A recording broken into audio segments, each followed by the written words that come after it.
Hi, I'm T. Nelson, and I want to welcome you to the Armas Kali, or the weapons curriculum of KSK Martial Arts. First, let's look at the name Armas Kali and what it means. Armas in Filipino just translates to means weapon. Now, I've also heard that in Spanish, Armas can also be translated into armory, which is just a place which holds weapons. So we look at the word Armas as weapons. Now, Kali is actually made up of two words. Ka comes from the word kumot, and kumot just basically means hand, and then li comes from the word lihuk, and lihuk means motion, so Kali means hand motion.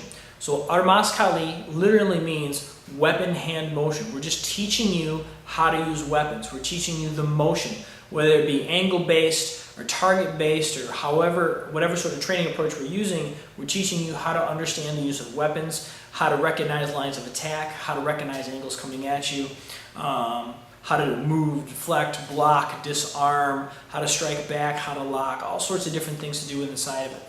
But anyways, that is the Armas Kali. Also, there are a lot of systems which contribute to the Armas Kali. I would say that probably 90% of the Armas Kali is Filipino martial arts based. Although there is some influence from Kabri Kabrong, which comes from Thailand, and also from Kobudo, which comes from Okinawa. We have several different systems which have kind of influenced and inspired us over the years and still continue to. I'd like to give some special acknowledgement though and say that the La Costa Inasano blend probably has inspired or probably has directly influenced maybe 70 to 80% of the curriculum. So much of it has come through Guru Dan Inasano. And Guru Dan Inasano, himself will tell you that his curriculum came from many teachers as well. He had over 30 Filipino martial arts teachers.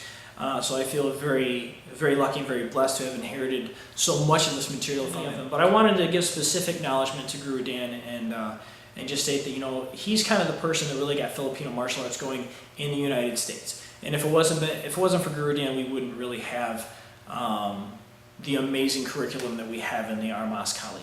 So I just want to make sure that those respects are given and that you as the viewer and as the student understand that as well. So really quickly, I want you to understand, just like in the empty hand, we broke it down into 5 areas, and the weapons I've broken into 5 areas as well. The 5 areas we look at are impact weapon, edge weapon, puncture weapon, projectile weapon, and flexible weapon. So when we talk about an impact weapon, obviously this comes along with the stick, right? Any kind of blunt object that we hit onto a person, that's an impact weapon. An edge weapon is anything that comes to an edge that we slash with, right? So, a knife, a sword, an axe, anything like that, a machete, a bolo, anything that has an edge that we slash with. Puncture weapon is anything that has a tip. So we study things on how to puncture and stab and thrust. Projectile weapon is anything that we throw. So this could be a knife, this could be a stick, it could be a rock, it could be a salt and pepper shaker, it could be change, it could be water, it could be sand, it could be whatever it is that we throw to distract an opponent and either facilitate an entry or facilitate an escape.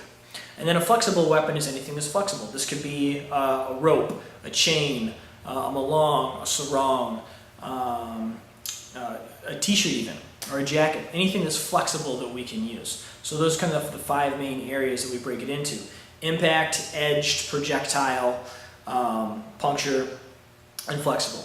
And remember that you can take a sword, and it can be multiples of those areas, right? So a sword, we can thrust with it, so it becomes puncture. You can slash with it, so it becomes edge. You can hit with the puño, so it becomes impact. You can throw a sword, right? So it becomes projectile, and all of a sudden we're 4 out of 5 areas right there. So it's important that you understand that breakdown as well.